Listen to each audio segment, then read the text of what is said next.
Assalamualaikum. Saya ingin menunjukkan cara-cara untuk penghantaran tugasan. Okey, mula-mula masukkan username pelajar.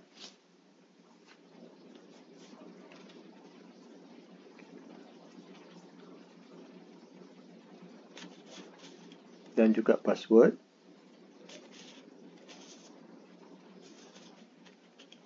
Okey, kemudian setiap tugasan pelajar kena hantar secara berasingan. Contohnya untuk latihan makmal 1, okey, klik pada add submission. Okey, kemudian klik dekat anak panah ni. Okey, upload file. Okey, klik pada browse. Okey, cari dokumen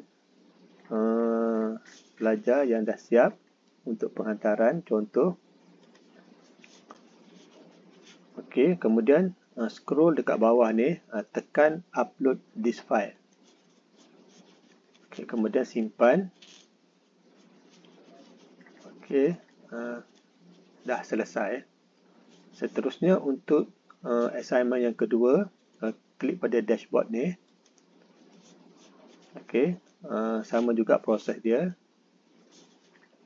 Okey, klik pada anak panah ni, upload. Okey, klik pada browse. Contohnya, okey. Dan upload this file. Itu sahaja. Sekian, terima kasih.